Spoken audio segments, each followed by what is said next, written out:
Hello out there, and welcome to another episode of Roll to Cast. This is another of our between season series, where we talk a little bit more about role-playing in general, and you get to know us as players and as DMs, more importantly to this episode. So for this one, it is myself, Phil, and I'm joined by... Chris. Hi. Uncle Bob in the most recent season is what you know me as. Yes. What's your actual name? It's Chris. It's Chris, yes. Hello, it's me. So, yes, Chris, the storyteller for Season 2 coming up, and Uncle Bob in Season 1. I was a referee or storyteller for Season 1, going mainstream, and I'll be playing Vincent Masters in the upcoming season as well.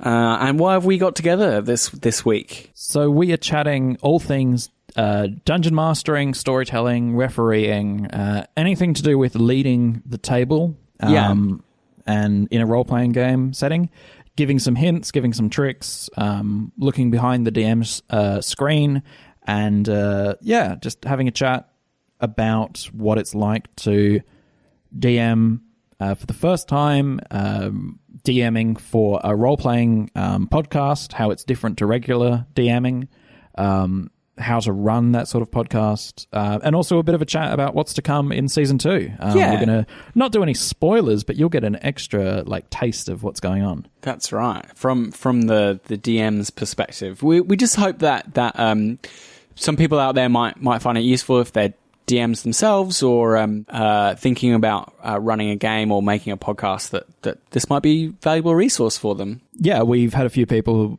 who aren't role players listen in and say hi. So this might give you the confidence or the inspiration to run your own game as well. Yeah, I mean, I just off the bat, I would say if you're thinking about doing it, it's incredibly fun, and there is nothing quite like it. And there's probably a game out there for you. There are loads of different tabletop role-playing games. It's not just Dungeons and Dragons. We've already, we're showing you 2 of them in our first 2 seasons, and really, you won't regret it. So what we're going to do is we're going to chat first and foremost about some advice for new DMs. Phil, how long have you been DMing for? So I've been DMing probably about 10 years, I would say. Started with 4th ed in my kind of mid-20s. Mid to early 20s. And then graduated through a few other games like Dark Heresy, and into Cyberpunk now, and now I'm learning a bit of a library of games. What about yourself? I started when I was 8, so it's been 20 years now. That's pretty impressive. Yeah, I've been DMing for a long time. I started with 2nd edition Advance, kind of a hacked together version of that from what me and some friends and family could piece together from the video game. We kind of reverse engineered it. And then I've been DMing with things like Dark Heresy, what did we play? Adeptus Evangelion, which was a really fun hack version of Dark Heresy. Yeah. Where you play as Evangelion characters. All sorts of stuff. Exalted, Vampire. Yeah, I played Exalted as well. Yeah. Yeah, cool. So we between us, we have about 30 years experience. That's crazy. Shit. I didn't even know that. It's kind of surprising even to me. I guess my first thing I would say to new DMs, if you're thinking about it, is to do it. Just get in there. I think people are really scared about doing it and what it will entail. And a lot of people, the thing that you hear is that I'm stuck as the forever DM because no one else wants to do it, right? And people are kind of reluctant. But it has its own appeal, and it's not like I might be wrong about this where you're concerned, Chris. It's not like a sadistic appeal where you have the reins and the power over everyone. You get to really serve up something really enjoyable for all your friends, and I think that's really special. Yeah, totally. It's I make jokes about it in the darker games about how it's you're a evil person running a game. It's designed to be cruel. Really, you're all there usually to have a fun time, and a DM's job is to be the facilitator of that fun. If you're the person who likes organizing board game nights, or likes to try that sort of thing out, then DMing's for you. Yeah. It's about facilitating fun. It's not about wrestling with the other players and trying to beat them, or at least for me, it's not about that. It's about facilitating fun and fun in whatever way you as a collective group of people want to have fun. Yeah, I mean, you're included in that as DM. You have to have fun too.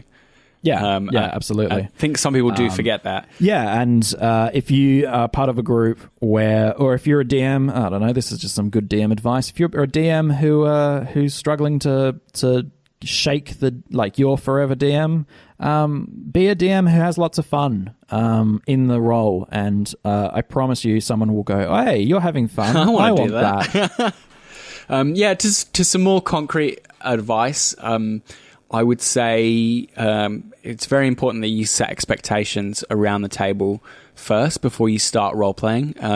It can actually be quite a vulnerable space when you start getting in character and making decisions in character, and, anything can happen in some ways. So if you make sure you sit down with the people you're going to be having a good friendly time with, and make sure everyone's on the same page about what a good friendly time means, what are hard limits for people, what kind of fun people are expecting to have, and that way, with it all out of the way, you don't have to negotiate as you go, and everyone knows what sort of thing they're doing. And it doesn't have to be heavy stuff. I'm talking about if one person sits down at your table and they think they want a real espionage cloak and dagger game, and everyone else wants swashbuckling adventure, you're gonna have some conflict there. So just get everyone together first and work it out between you what it is that you want. My other piece of advice for new DMs is don't go and watch really experienced DMs and try and copy what they're doing. They're at a really high level. Certainly don't watch it with the players that you're playing with, because their expectations of you will be a lot higher than what you're capable of delivering. You're really setting yourself up there. Yeah. There are people who have been DMing who do role. What's the big one? Critical Role. Critical Role, yeah. These people have been running games for a long time. The people at Critical Role are all voice actors. That's right. There are groups like Geek and Sundry and all these sorts of commercial things. And this will lead us into the next topic. Yeah, that's right. Watching people play D&D who are actors is less about them actually playing D&D, and we speak from experience. They are performing in some way what a game of role-playing is like. Yeah. There is a performative element that, unless you're aware of, you will assume is part of the game. And if you're a first-time player, and there have been threads on Reddit and all this sort of stuff about how the game isn't working the way it's supposed to in the movie, in the TV show version of D&D, effectively. Yeah. And don't watch that stuff. Just go don't for fall it. into that fun. trap. Yeah. I don't think it's right to say there's nothing to learn from those things, but don't do that. You will probably, if you're just getting started, you probably give yourself a sort of a bum steer by doing that. It's something to look at later on in your career once you've found your groove, and you have a bit more of an understanding about what really happens around a table and what is, for a show. Yeah, and for some DMs, they'll stick with a bunch of players forever and they won't play with anyone else. For others, they'll swap from table to table to table. So your mileage may vary. Start simple. With many things, yeah. And that what is the difference between DMing around a casual table and DMing for a podcast or a recording?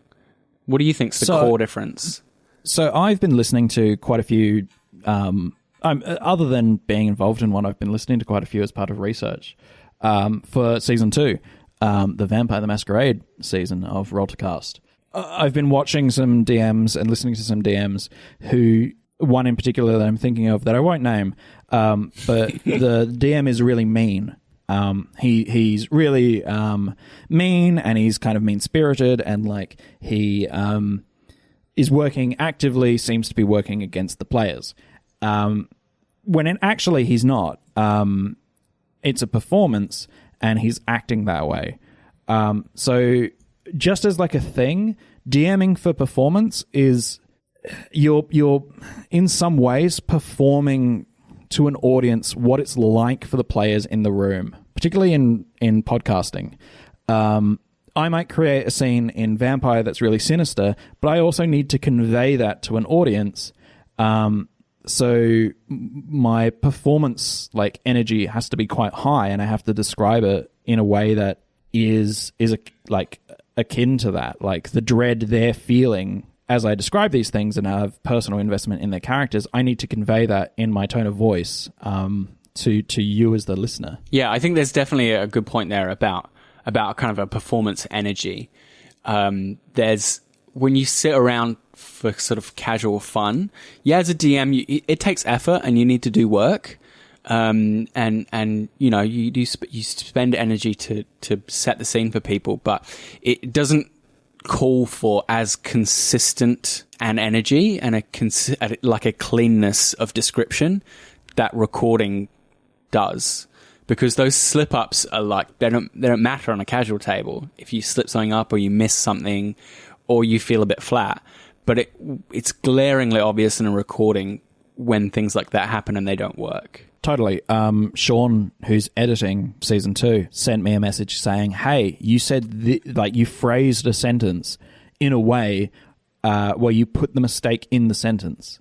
And I can't edit around that. Yeah. So the mistake is now in the episode. And I'm like, and he was like, it's a small mistake. It's not going to be a big thing, but it's not as clean as it could be. Mm-hmm.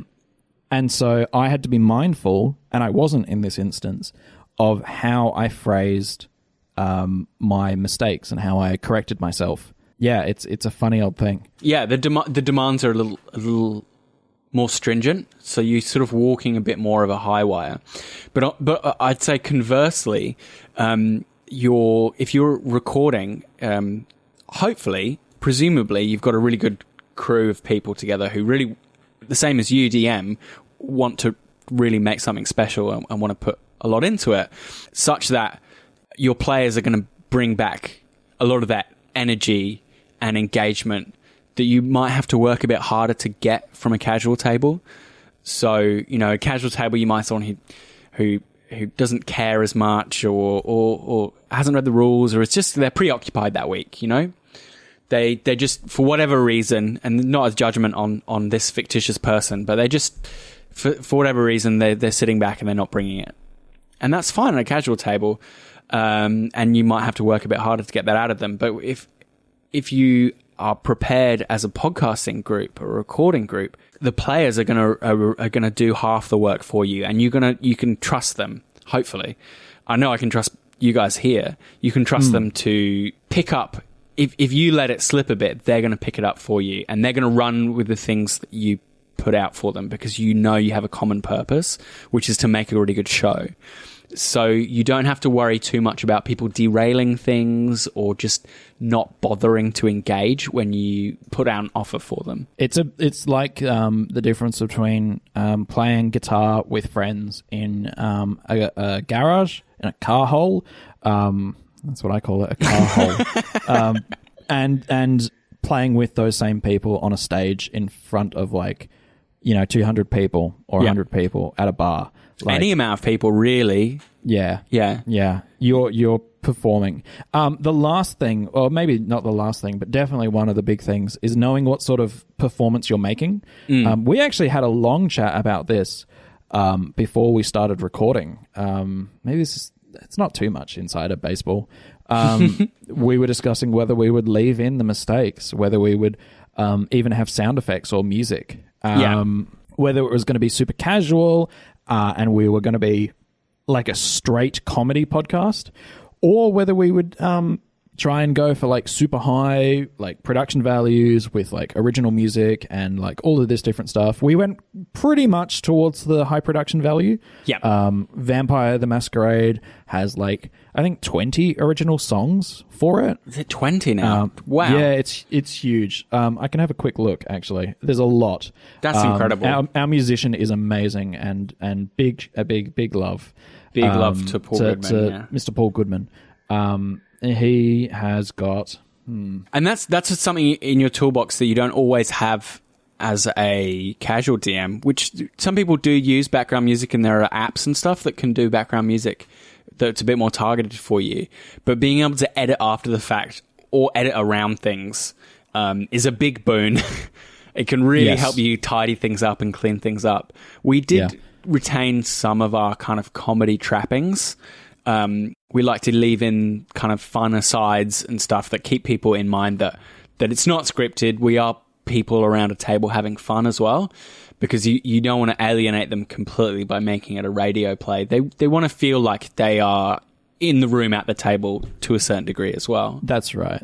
If it was a radio play, the plot would be way more concise. Yeah, for sure. There would be a lot less digressions. Yeah, that's right.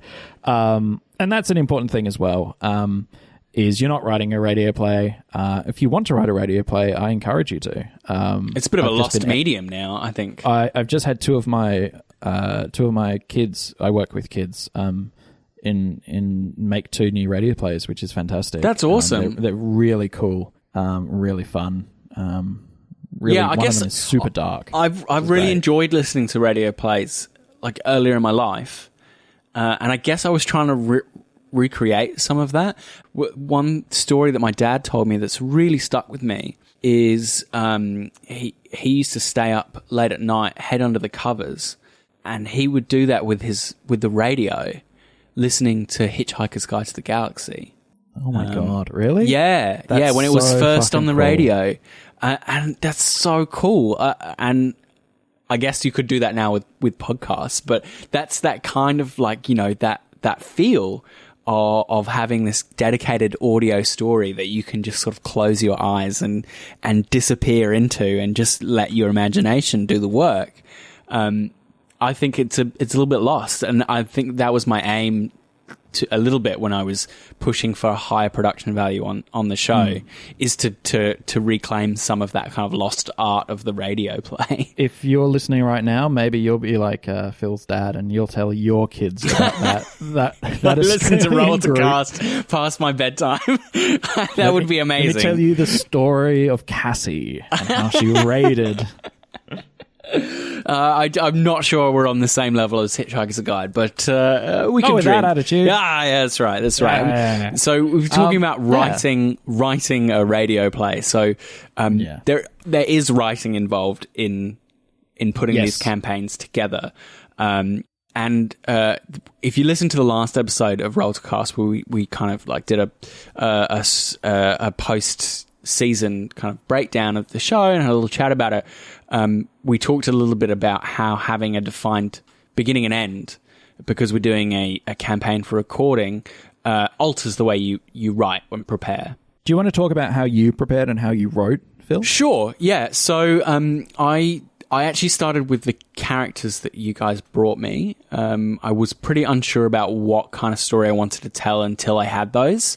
When you brought me those characters, it gave me a bit of a key into what kind of story we might tell and where we might begin.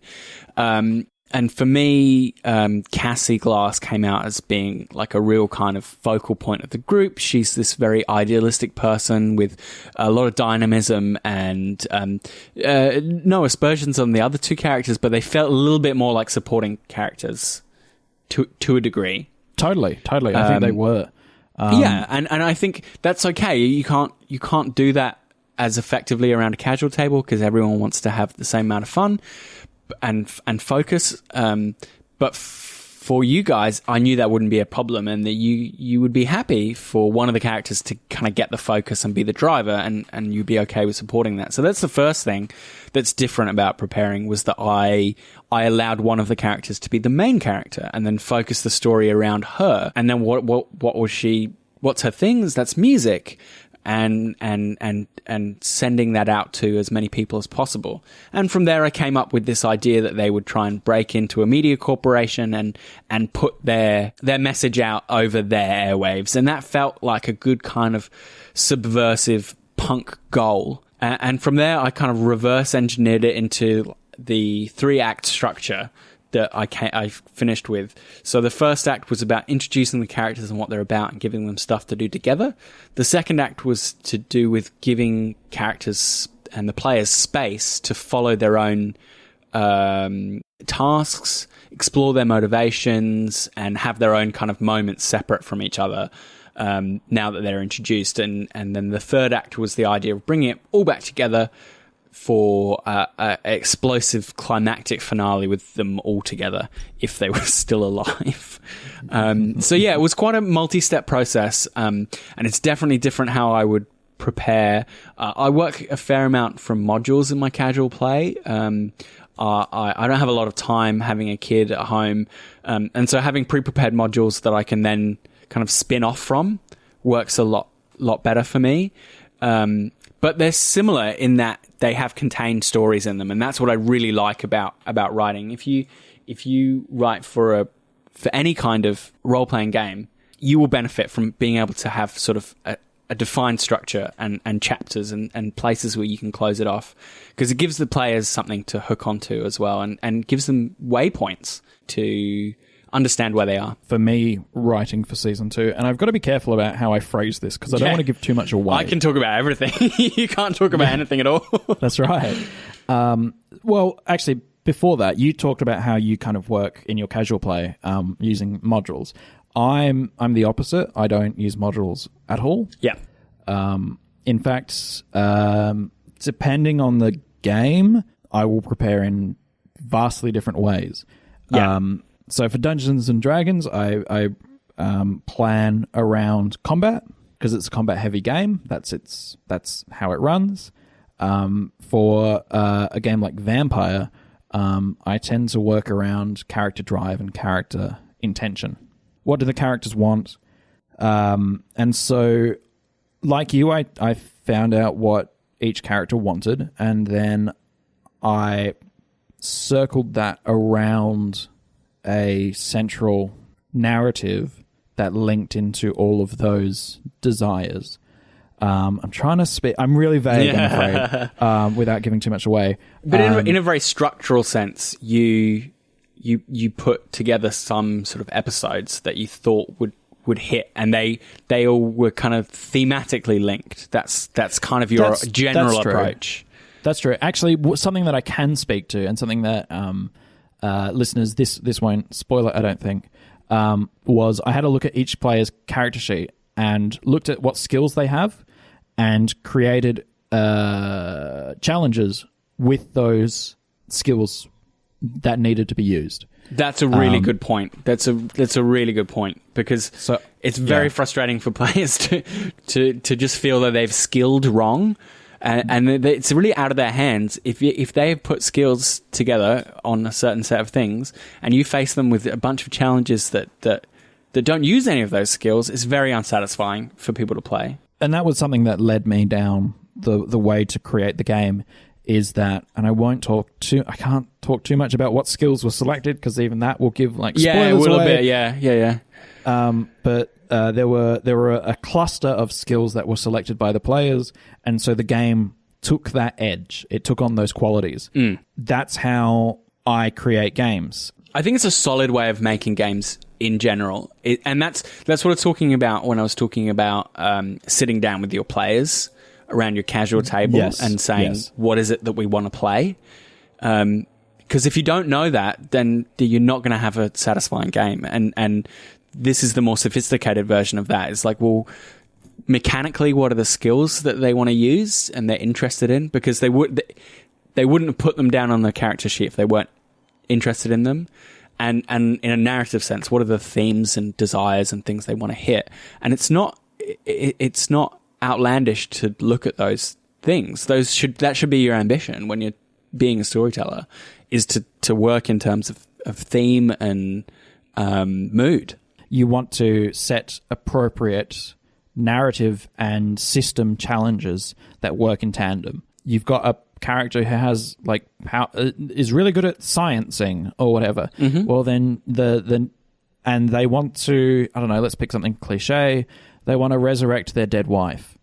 Well, then they're probably going to want to use science to resurrect their dead wife. If those are the big kind of things that are jumping out to you, they've got lots of dots or points in science, or they've got a big science power, and they've got a big narrative arc about like their wife coming back from the dead. You've got to have them try science to resurrect their dead wife. They'll probably come up with that, but if they don't, then that's for you to and if you try and steer them into financial problems or something of setting up their lab, they're going to be a little bit off kilter because they're not. Yes, it's not what they're expecting to do or use. You can't have them clear out their lab with a gun if they don't know how to use a gun, because that's it's unfair. If you attack their lab with special forces troops, they're gonna feel like you hate them and you're just trying to get them to fail. Yeah, that's another thing that you can do is you can put you're not beholden to your players. If they want to tell a story, or I'm the best, let's say it keeps with science, I'm the best scientist in the world, you can say no to that. You have that. That's one of the most powerful things a DM has is the word no. You use the word, what do you use the phrase? You use no but, I think it is. Yes. No but. No, but it's the opposite of the yes and. Yes and can get you in a bit of trouble as a DM sometimes. Let kind of powerful personalities run away with the game slightly.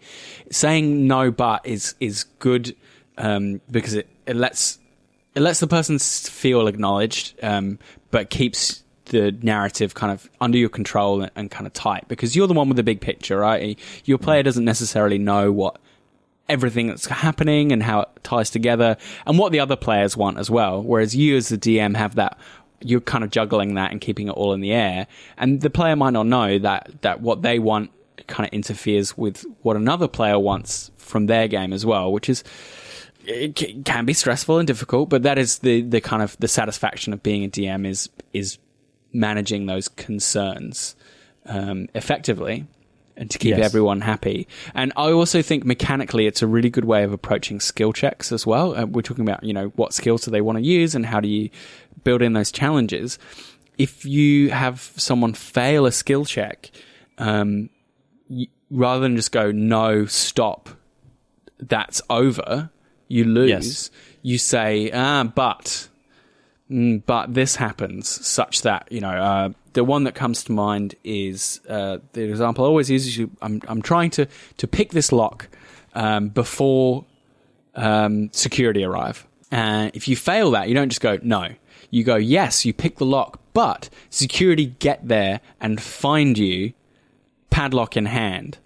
Now what do you do? And so I find that's a really useful tool for keeping the narrative in your hand, but still being able to say no to things, and being able to shape the narrative, and without getting kind of derailed by bad rolls, for instance. Just as a quick last question before we wrap up. So I was rambling there. No, it's all good. It's good to hear. I think this is, it's really important for DMs to talk amongst each other. Yeah. Because it can be a solo pursuit. That's true. It can be a solitary thing.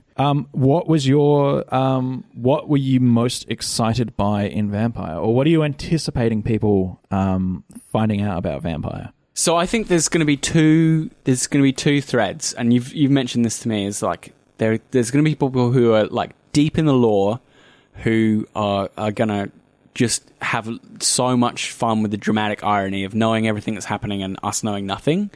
But what I'm really excited is people to come on the same journey that I went on, which is just being terrified of everything because I don't know what anything is or what the implications of anything are, and coming along with us on this kind of tense, nerve-wracking ride, because I want someone else to feel it as well. It's like a roller coaster. Yeah, it really was. It really was. It's a scary house. Yeah, there were actually some really great moments coming up. I'm really excited for people to hear Vampire as well. Yeah, yeah. I think you should be super proud of what you've done. Thanks, not to wank each other off too much, but I think it's really special what you did. So I'm just really keen for people to hear it and see what they say. I'm super proud of you for making Cyberpunk happen. Thanks, it's fantastic. Man. Thanks. It does feel like a bit of an apotheosis of being a DM is to put your work out for the general audience to hear. You know, it's one thing to do it once a week, you know, while eating takeout with your mates, but to put it out there feels it's pretty nerve-wracking, but very satisfying as well. I'm looking up the word apotheosis. And I agree with you. Do you want to explain to people who are struggling also what apotheosis the crowning moment, the yes. height of achievement? Yes. No, I think it's a great thing to do. I think there's some people who are going to be happy doing it at home and who enjoy what we did, and you know we won't wank on much more. We know you want to get to the next episode of Rollcast. Yes. But thank you to everyone who's listened. Yep. Thank you to everyone who's been listening and following along. Send us emails about what games you want us to play. If you want us to play Cyberpunk Red, send us emails. If you want us to play, we probably won't play Cyberpunk 2020 again necessarily, but we'll probably not. But we might do Cyberpunk Red with characters from Cyberpunk 2020. So let us know if that excites you. Because it's set 25 years in the future, Cyberpunk Red, 2045. But yeah, send us games that you want us to play. If you want us to go back to games, let us know. If you want us to do more of it, the way to do that is to follow us on Facebook, follow us on Twitter, follow us on Instagram, because it lets us know that there are lots of people listening, and tell other people about it as well. There's and we're more likely to make more of it if the people out there want it, you know. And if you have more questions in this vein and you want to know about the nuts and bolts of DMing, next kind of in between season, we'll have another chat and we'll answer some of those questions for you as well. Absolutely. If there's been chats about us doing a Patreon, if that's something that you might think about supporting, let us know. We're not gonna chuck out a Patreon and hope people trickle in. We'll do it if there's a groundswell of support. So if you think about supporting us, if that's something that you would be like, yeah, I want them to do Cyberpunk 2020 again, and I would spend $10 a month to make that happen. Let us know. Let us know. We don't know what's in your head, so yeah, let us know. Share us around. And thank you for listening. Thank you so much. We really appreciate it. It's really humbling. Thank you. You know what? Actually, this was something I was going to say earlier. The people who share it without us having to tell people to share it is like one of the most gratifying things in the world. Where it's just like, hey, you like what we do and you want to tell other people. Thank you. Yeah, Thanks. It makes it all worthwhile. It really does. It really does. So I've been Phil. We'll catch you next season. I've been Chris. Catch you later. In 2 or 3 episodes, it'll be vampire time. So I'll see you in the world of darkness. Bye.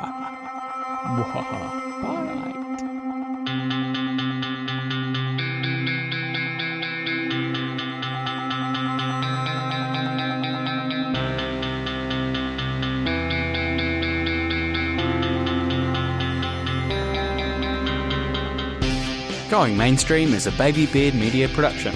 Find us on Facebook, Twitter and Instagram, and all our podcasts are on Spreaker, YouTube and all good podcatchers. Cyberpunk 2020 and all associated properties are trademarked for our Telsorian Games. Used with permission.